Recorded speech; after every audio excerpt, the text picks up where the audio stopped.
In the summer of 1775, the Continental Congress of the United States issued its first paper currency. It was called the Continental Dollar. Within 5 years, it had lost 97% of its value.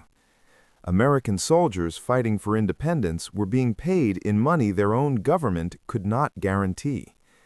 The phrase that entered the language, "not worth a continental," preserved that failure for 2 centuries. The United States has been building the credibility of its currency ever since. The story of how a nation that started with worthless paper built the world's dominant reserve currency is not a story of inevitable triumph. It is a story of repeated crisis, institutional innovation, political battles, and 2 world wars that happened to leave America as the last major economy standing. It is also the foundation for everything else in this series. Every episode of Macro Atlas takes place inside a financial system whose architecture is denominated in US dollars. Before you can understand that system, you need to understand how the dollar became what it is. Welcome to Macro Atlas.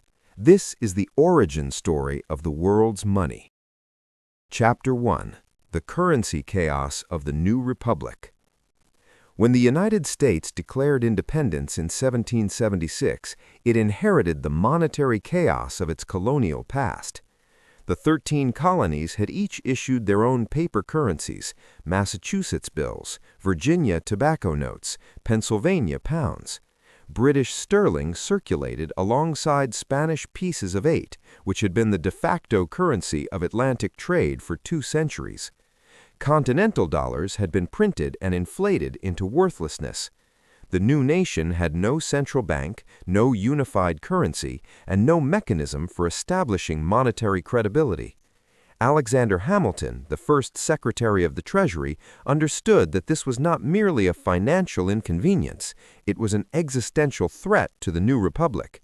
A country with no credible currency cannot collect taxes efficiently, cannot borrow money at reasonable rates, cannot conduct interstate commerce without friction, and cannot project power abroad. The monetary question was, in Hamilton's view, the constitutional question of whether the United States was a real country or a loose confederation of competing economies. Hamilton's solution, outlined in his Report on Public Credit in 1790, was audacious. The federal government would assume all the debts of the individual states incurred during the Revolution and service them from federal tax revenues. This single act would establish the creditworthiness of the new nation, create a class of creditors with a financial interest in the federal government's survival, and centralize fiscal authority in ways the Constitution had left ambiguous. The political battle over Hamilton's proposals, fought against Thomas Jefferson and James Madison, who saw federal assumption of state debts as an unconstitutional power grab, was resolved by what historians call the Compromise of 1790. Hamilton got his assumption plan. Jefferson got the nation's capital placed on the Potomac River rather than in New York. It was, by any measure, a good trade for the dollar. Hamilton also established the first Bank of the United States in 1791, a privately owned institution with a federal charter modeled partly on the Bank of England, designed to manage the government's finances and provide a stable currency. Its charter ran for 20 years. When it expired in 1911, Congress refused to renew it. 3 years later, the United States fought the War of 1812 without a functioning central bank, financing it by printing money and borrowing at punishing rates. The currency depreciated. The Treasury nearly broke. Chapter 2. The Century of Instability. The first Bank of the United States was followed by the Second Bank of the United States, whose charter was killed by President Andrew Jackson in 1832 on populist grounds. He distrusted concentrated financial power, particularly in the hands of Eastern elites. What followed was the free banking era. Individual states chartered banks, each of which could issue its own paper currency backed, in theory, by gold or silver, but in practice by whatever the bank could get away with. At the peak of the free banking era, there were approximately 8,000 different types of banknotes in circulation across the United States. Counterfeit detection guides, books listing every legitimate banknote and how to identify forgeries, were carried by merchants as standard business equipment. A dollar issued by a bank in Ohio might be accepted at face value in Cleveland and at a 15% discount in New York and be entirely worthless in Georgia. The friction cost to the American economy of this monetary fragmentation was enormous. The Civil War forced a temporary solution. To finance the war, Lincoln's Treasury issued greenbacks, federal paper currency not backed by gold, making them legal tender by government fiat. For the first time, there was a single national paper currency. After the war, the greenback remained, and the National Banking Acts of 1863 and 1864 created a system of federally chartered national banks that issued standardized notes. It was not yet a modern central banking system, but it was closer. Peak free banking era. 10,000 different banknote types in circulation. Greenbacks issued. Civil War. $450 million caused significant inflation. Bank failures 1863 to 1913. Thousands, including multiple system-wide panics. The problem that remained, the problem that the Civil War reforms had not solved, was the absence of a lender of last resort. When banks faced a liquidity crisis, there was no institution that could provide emergency cash to prevent solvent banks from failing simply because depositors had lost confidence. That gap produced the Panic of 1873, the Panic of 1894, and finally, catastrophically, the Panic of 1907. Chapter 3. The Panic of 1907. One man stops a crash. In October 1907, a failed attempt to corner the copper market triggered a cascade of bank failures in New York City. The Knickerbocker Trust Company, one of the largest financial institutions in the city, collapsed when depositors demanded their money simultaneously. The panic spread to other banks and trust companies. The New York Stock Exchange nearly ceased to function. Credit froze. Companies could not meet payrolls. The United States government had no mechanism to respond. There was no central bank. The Treasury could inject cash into the system, but it had no institutional infrastructure for emergency liquidity provision. The person who stepped into that vacuum was not a government official. It was John Pierpont Morgan, 70 years old, semi-retired, enormously rich, and uniquely positioned to coerce the cooperation of the American financial establishment. Morgan convened a series of emergency meetings at his private library on 36th Street in Manhattan. He summoned the presidents of New York's major banks and trust companies, presented them with the scale of the crisis, and demanded that they contribute to emergency loan pools to stabilize the failing institutions. When some resisted, Morgan reportedly locked the library doors and told them they were not leaving until they had signed the agreements. He raised over $25 million in emergency funds in a single evening. The panic subsided. Morgan was widely credited with saving the American financial system. But the episode had exposed something that could not be ignored. The stability of the world's largest economy rested, in a crisis, on the personality and personal authority of one private banker. Morgan would not live forever. His successor would not necessarily have his relationships or his credibility. The United States needed an institution. Congress responded, slowly, after years of political battles over whether a central bank represented a threat to American democracy or a necessity of modern finance, with the Federal Reserve Act of 1913. The Federal Reserve System, a network of 12 regional banks with a board of governors in Washington, became the United States Central Bank, the lender of last resort, the manager of monetary policy, the institution that would prevent a future panic of 1907 from becoming a civilizational crisis.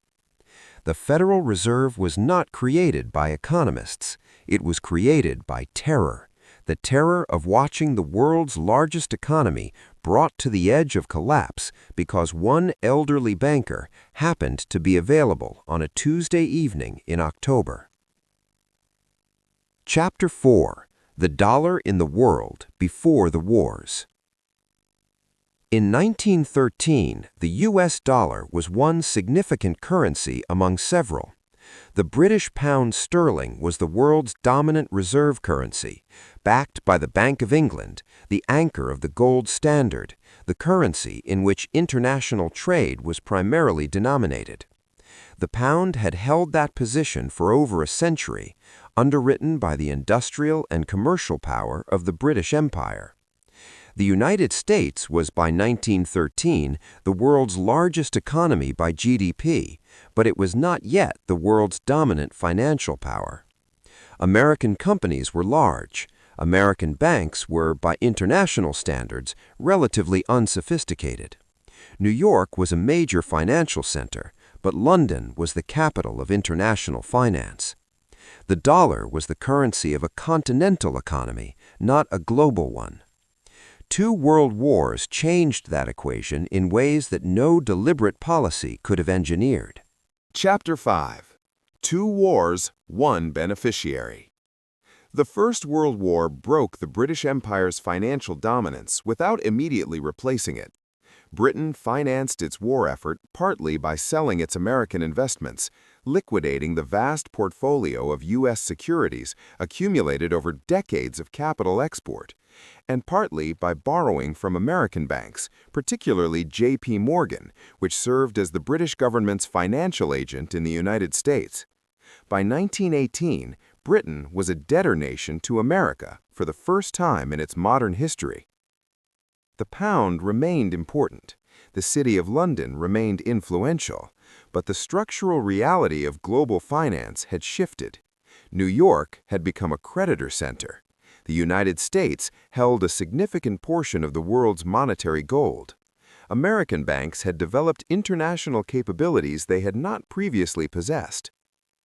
The Great Depression of the 1930s disrupted these emerging arrangements. Countries abandoned the gold standard as it became impossible to maintain. Competitive devaluations, trade barriers, and capital controls fragmented the global economy into competing blocs. By 1939, there was no functioning international monetary system. The world was, in monetary terms, in a state of managed anarchy. The Second World War completed what the First had begun. Britain, France, the Netherlands, Belgium, the great imperial powers whose currencies and financial institutions had dominated global commerce for a century, emerged from the war physically intact but financially exhausted. Their empires were dissolving. Their manufacturing bases had been bombed and disrupted. Their gold reserves had been depleted, paying for the war. Their debts, largely owed to the United States, were crushing. The United States emerged from the Second World War in a position without modern precedent. Its territory had not been attacked. Its industrial capacity had been expanded, not destroyed, by wartime production. It held over half of the world's monetary gold. Estimates range from 55% to 70%. It was the world's largest creditor nation. Its economy accounted for roughly 50% of global GDP. U.S. share of world GDP 1945, approximately 50%. U.S. share of world monetary gold 1945, approximately 65%. U.S. industrial output 1945, greater than all other major powers combined. British external debt 1945, $21 billion, mostly owed to the United States. Chapter 6: Bretton Woods, Keynes versus White. In July 1944, with the war still being fought, delegates from 44 allied nations met at the Mount Washington Hotel in Bretton Woods, New Hampshire.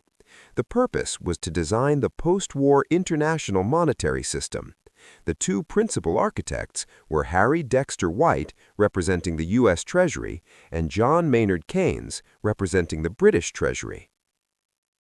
Keynes proposed an international clearing union, a supranational institution that would issue a new reserve currency, the banknote, and impose symmetric obligations on both debtor and creditor nations.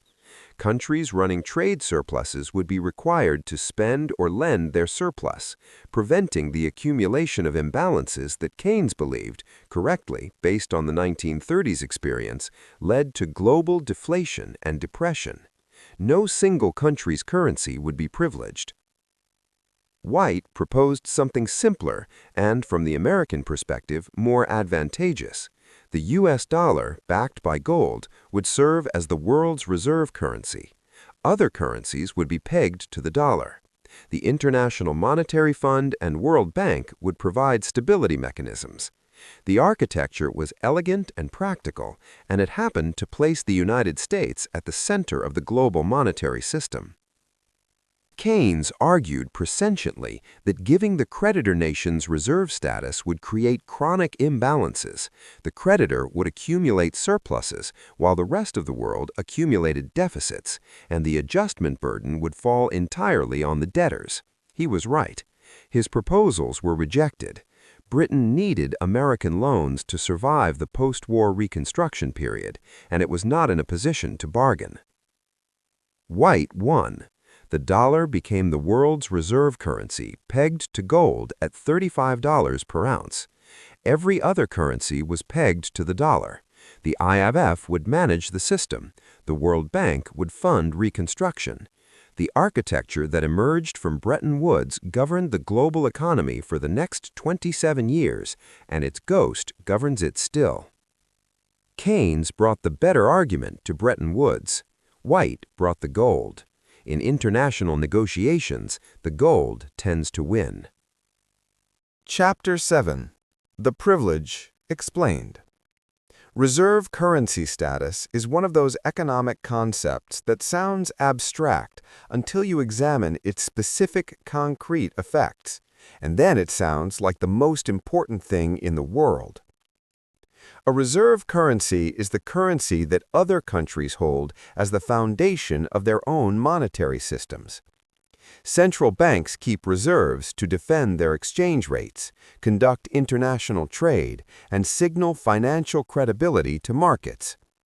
Historically, they have kept those reserves in the currency they trust most, the one most widely used in international transactions, most liquid, most likely to hold its value.